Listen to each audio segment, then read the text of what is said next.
Hello, everybody. I'm kind of testing this out. I have been wanting to share my story, I'm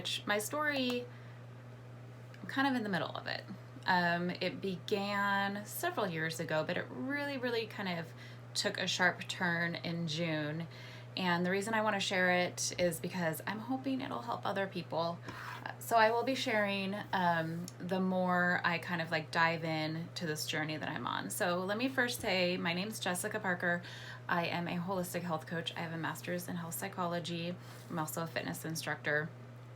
I turned 42 recently, and the reason I even share that is because some of the stuff I'm dealing with is hormonal, which some can be from, age, but there's other things involved as well. So let me just tell you my story. It starts out with just like several years ago, I started having every once in a while these little blackouts. I never passed out. I've never, ever one time in my life passed out. And it's not a dizzy thing. It's just where if your brain was like a computer screen, it just kind of blips out for a second and then you're back. And then I was fine. I always thought, well, that was weird. But then I was fine. And it was a real like kind of few and far between type of situation. I chalked it up to stress or lack of sleep or a combination, which I was a single mom, going to school, working a bunch, all the things, and struggled with adrenal fatigue. And so fast forward, this past June 13th, I had that situation happen, but it was a very powerful experience or, blip. And it scared me because it was worse than ever, to where like it happened and then my body felt it. Like little tingly things down my arms, and things totally shifted, and I was like, whoa, going to the doctor. I made a mental note, I'm going to the doctor. I was actually in the car. I was very close to home. I made it home, and then I could not get out of the car. So basically I sat there for a couple minutes, and then when I tried to get out of the car, it was like everything was closing in on me. Everything went numb. I felt like I was not even in my own body. My lips were tingly. It scared the living snot out of me. And fast forward, I was taken to the hospital via ambulance. Thought, am I having an aneurysm? Am I having a stroke? Like, do I have a brain tumor? What is going on? And had a jerk of a doctor who basically was, he was looking at my heart, which my heart was being very erratic, but I was a little scared. So I was not in the least bit concerned about my heart. Of course, they checked it out, which, as they should. But that's really what they were focused on. And did not matter what I said to him, like that's what he was focused on. And he said that he was kind of like, well, you're fine, you're not dying, is exactly what he said. And then I said, well, why is this happening to me? And he did this like annoyed thing. Women just pass out. That's what they do. And I was very out of it. Otherwise, he would have had a piece of my mind with that one. And aside from the fact that that was an extremely inappropriate thing to say, he was not listening to me. I did not pass out. Once again, I've never ever passed out. I was not dizzy. He actually put that on my chart, that I was dizzy and passing out. Neither of those things were true. Left feeling, my husband actually had followed the ambulance, and so he drove home, and I just felt like I was walking in slow motion. Everything was heavy. My brain was like, I didn't know what was going on. Cognitively, things were not right. I was having little blackouts just constantly, constantly throughout the day.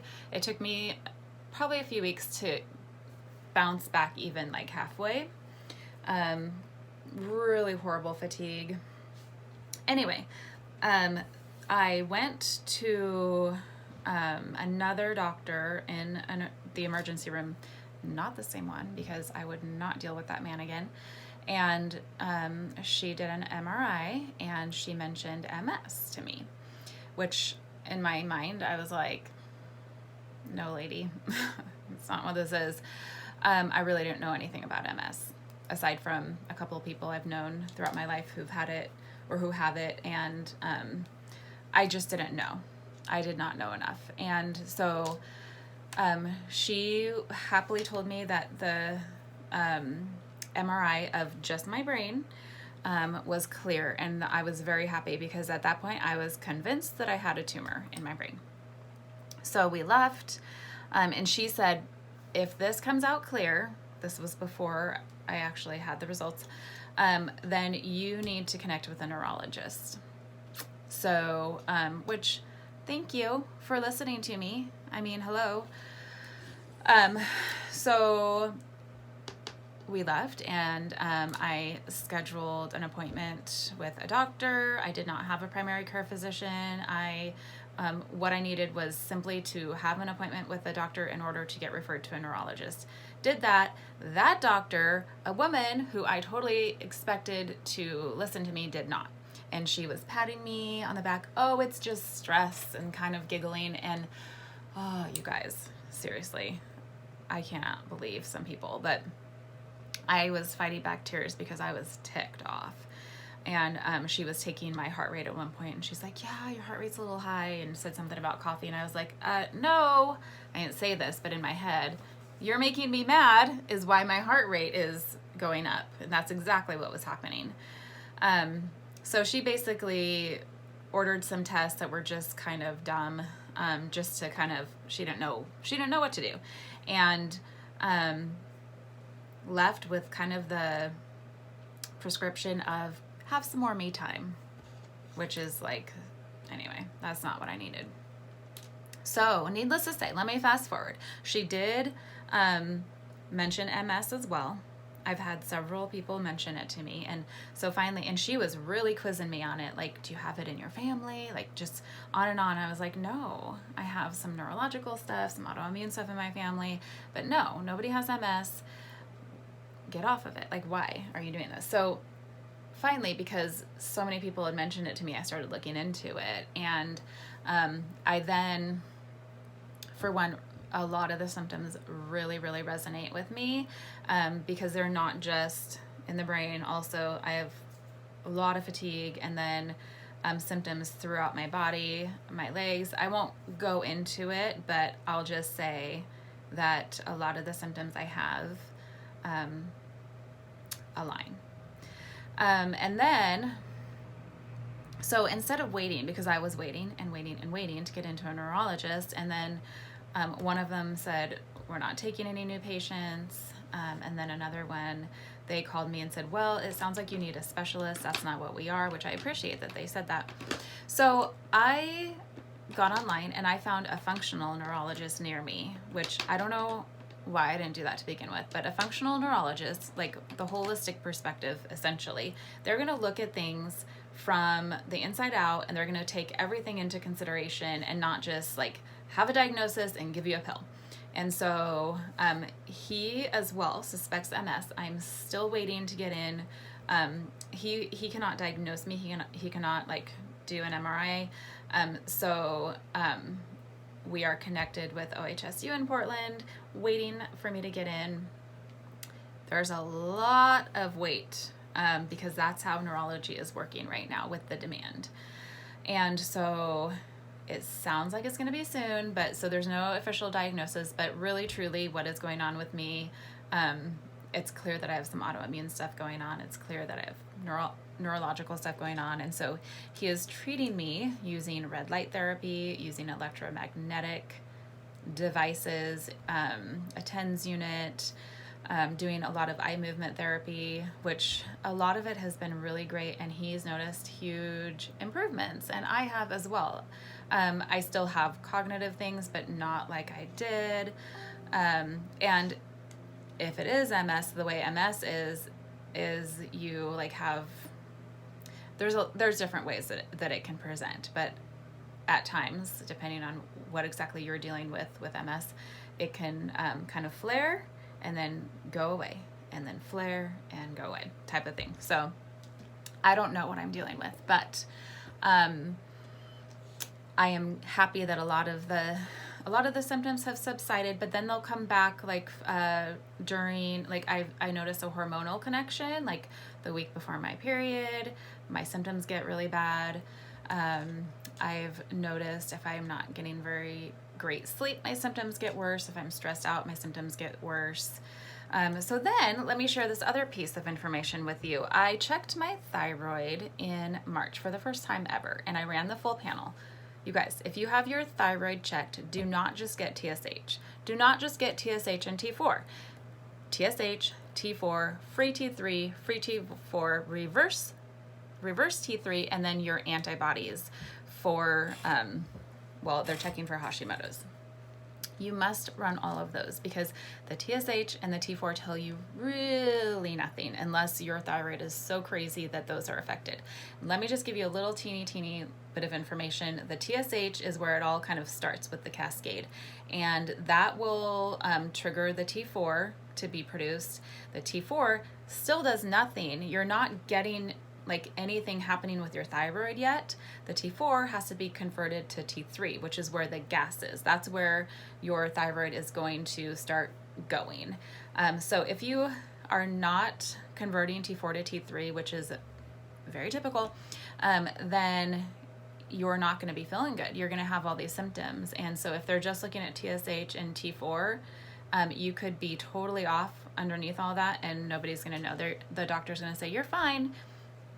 You're just getting older, or whatever they want to say, and on you go, your merry way or not so merry way. So those numbers are extremely important. And with Hashimoto's, it is a very, very common situation. So don't let that scare you, because it sounds kind of like, what is that? That word sounds scary. And that is simply the name of the man who, what's the word I'm looking for? Who kind of like pinpointed Hashimoto's. That's his name, the doctor. And what it is autoimmune. It's basically just inflammation in your body that's deciding the thyroid is where it wants to kind of hang out and attack. MS is an autoimmune condition. It's an autoimmune condition that is deciding to hang out in your brain. So I actually have both of these things going on. I'm not going to say that I have Hashimoto's, and I'm not a big fan of saying I have this and this is now who I am. No, that is not me. These things I am working to reverse, and it is possible, you guys. So I had my thyroid checked in March. I had it run myself. You can do that. There is a company that I ordered my test through. They sent it to a lab near me. I went and had my blood drawn, went home. They sent me the test by email a week later. So then I read my labs, and my free T3 was a little bit low, which that's your free T3 is your active T3, which I was like, well, I'm not surprised. My body started like with weight, started to like not be super happy with me. And that's not at all normal for me. So my radar was like, okay, I'm going to pay attention to this. I've had a lot of chronic stress in the past couple of years, and so it wasn't surprising to me. Let's fast forward a little bit. I just recently established a relationship with a new doctor who is a functional practitioner. So just like the functional neurologist, they look at things from like the big picture. She spent over an hour with me in our first appointment. Who does that? Like what, like mainstream medical practitioner will do that with you? Nobody. She asked me about just like stress, sleep. She wanted to know all the supplements and medications, which I don't take any medication whatsoever. But she wanted to know everything that I'm doing, my diet, everything. And so we talked about all of that, and I told her my concerns, and I wanted my thyroid rerun because I felt like it was getting worse. So she was not going to run it, but when I said no, when I said, actually, will you please run my thyroid labs? She did. Your doctor should always do that, you guys. If you go to a doctor and you say, I want these numbers run, and they say no, you need a freaking new doctor. I'm not kidding. I cannot stand hearing this from people. So that she, even though it wasn't her idea, was like, yes, we'll run it. Thank you. That's how it should be. And I don't want the TSH run. I want all of the numbers run. TSH, T4, free T3, free T4, reverse T3, antibodies. And she did it. So needless to say, my thyroid has gotten worse. I'm not surprised because, like I said, I can feel it. I can tell the way my body is responding. And my antibodies are now elevated. They were not before, which is indicative of Hashimoto's. Once again, that is not something to like freak out about and like, oh my gosh. If you go to a mainstream medical doctor and they find that out, they will most likely tell you nothing can be done. And that is not true. Not true at all. So all of that is happening.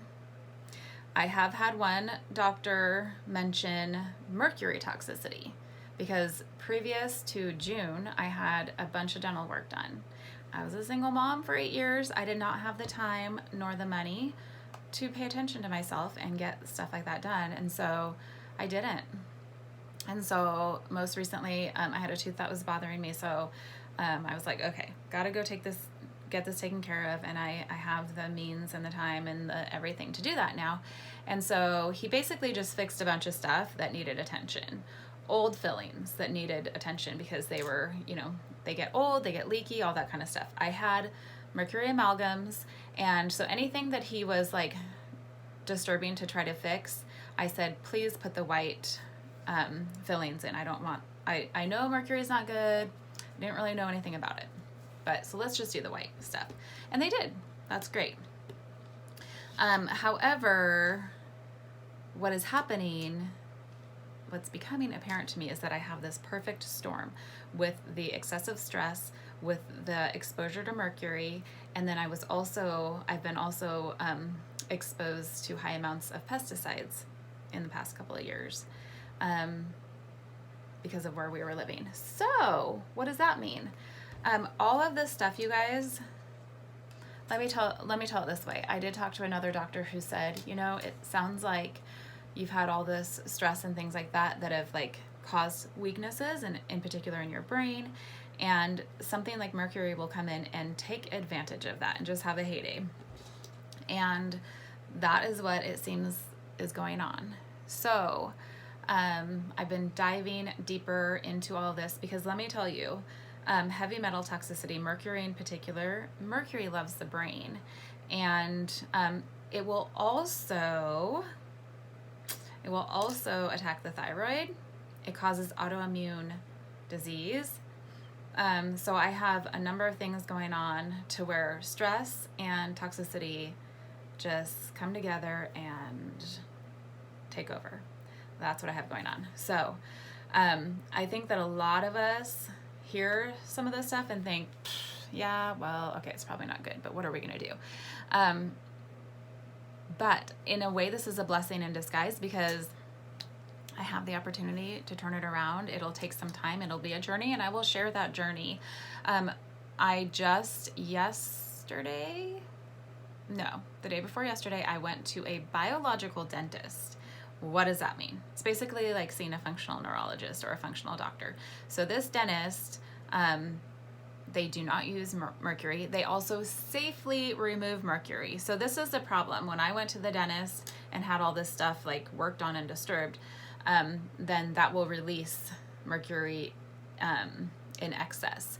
When you have fillings and you chew and you grind your teeth and just breathe and all that stuff, it releases vapors from the mercury, like just constantly, and it's a very slow release, and so you're just constantly having that go into your system. But then when you have some work done, then it's like fast and more. And so that happened. I didn't know enough, and so it was not safely removed. The dentist that I was going to, which this is very typical, does not think that mercury is a problem. And so there's no safety precautions taken whatsoever. So that whole thing happened. And so I have a crown over here that is bothering me because it is old, and that happens. And so I decided I'm going to go to a biological dentist and I'm going to talk to him about all of this stuff. And so he himself years ago had mercury toxicity. He had his amalgams removed and then had to go through a detox process. Please do not get online and Google detox mercury, and go try and do something for yourself because it is extremely tricky. even though I totally nerd out on this stuff, I'm not going to do it myself. You have to have somebody guide you through it, a practitioner who knows what they're doing, because you can make all of this worse for yourself very, very easily. And there's a lot of different opinions out there on how it should go. So please do not just go try and do something yourself. I'm not going to do that. And if you try to detox from something like mercury and you still have amalgams in your mouth, you're going to make it worse. You're going to just be taking toxins out and then more, like, just making more circulate throughout your body, and it's not going to be a good situation. So if you feel like this is you, then for sure seek someone out who thinks it's a thing, for one, and who can kind of take you down this road. You can get tested. I will say, for one, mercury does not just come from amalgams. We all know that it comes from fish because we're releasing it into the environment constantly and then into the water. So it comes from fish. It comes from body products, from makeup. It comes from vaccines.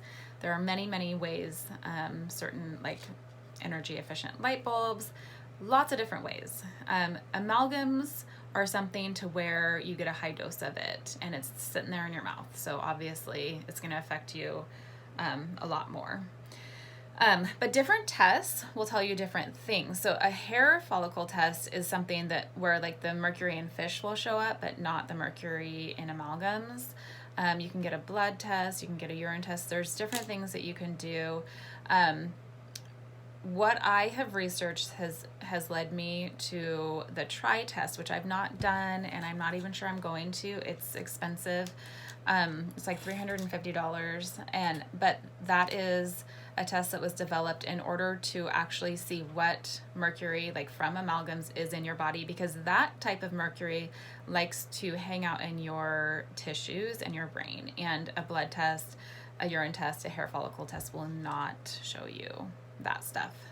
So needless to say, with certain things like this, is it necessary to test? No, it's not. I mean, if you have all these symptoms, and we know that all of us have some of this going on to some degree, because it's just in our air, it's in our soil, it's in our water, and it's in the products that we use. Not just mercury, but heavy metals in general. So not to sound like a Debbie Downer and, oh my gosh, what are we going to do? We need to go live in a bubble. I actually find a lot of hope in knowing all this because, like I said, I have the perfect storm of a situation going on with the stress and all that. And so it's really like peaked and come to kind of this like, I don't know, like elevated level where I cannot ignore it because it's affecting me to where I'm having MS symptoms. My thyroid has dramatically shifted very quickly. But I'm very thankful because otherwise, if I didn't know any of this stuff, I would just sit back and like, oh my gosh, I have these conditions that I'm just going to have to live with for the rest of my life. There's these medications, but I'm not going to go down that road. So if any of you are dealing with any of this stuff, if you have thyroid stuff going on that you cannot figure out, if you have some kind of an autoimmune thing going on that you cannot figure out, this is something worth looking into. Like I said, we're all exposed to this stuff, and sometimes it's at a more chronic level. Sometimes just depending on the other things going on with your health, whether it's stress or something else, it can impact you even greater. So that's why not everybody walking around with all these like fillings in their mouths are experiencing what I'm experiencing. But I can't tell you how many stories I've heard where people, I'll tell you one in particular, and I don't remember this lady's name. I was listening to a podcast where, and it was interesting because it was right when I was putting all this together for myself, and I didn't even know that she was going to share this as part of her story, but she said that she gained 45 pounds in 3 months. She was doing everything right, just like me. You know, I've never eaten more like clean and healthy in my life, and she gained 45 pounds in 3 months, which I can't even imagine. But she, prior to that, had some dental work done, where I can't remember if it was that she had them replaced or something like that, but it was whatever was done, mercury was involved, and it was not done in a safe manner. So She has went through a detox, and she's lost the weight, and she has a long road ahead of her with all sorts of other stuff that was involved. Most times it's like this like recipe. It's not just this one thing. So anyway, all right, you guys, I'm going to end here. I will be sharing more as I go. As of right now, I'm still I am having appointments with my functional neurologist every week. I did not this week because I have other appointments that I've had to go to. And I am having a phone appointment with my biological dentist on Tuesday because we're going to decide how we're going to proceed. And then I'm also meeting again with my functional practitioner, possibly toward the end of the month. I'm going to see if I can bump that closer because I've got all my labs done. I did the Dutch test, which is a dried urine test, so I can test my sex hormones and cortisol and DHEA, which is all a part of it. It's all a part of it. It's all affected by all of this stuff, stress and toxins. So I don't have those results yet. I will be sharing about those results. But then I will meet back up with my functional practitioner at some point this month, and we are going to come up with a plan for detox. I will say I've never heard her protocol, and from the research that I've done, I just want to make sure, because you have to listen to your gut. If this is something that I don't agree with, I'm not going to do it. And let me just touch on that really quick before I leave. I did have a doctor that I talked to that I had a session with, and he's the first one who actually mentioned the mercury to me, and I think he was spot on, but he wanted me to go through a very extensive and expensive protocol in order to detox, and my gut said no.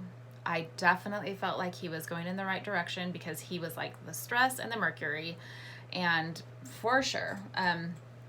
But it was going to be a process that it was supposed to be 0 carb and fast from like 2 p.m. on. And if you have thyroid conditions, you guys, no, you don't do that. You're going to send yourself backwards. So right away I was like, no, I cannot do that. My body is not in the position to be stressed out further in manners like that. That's going to send me backwards.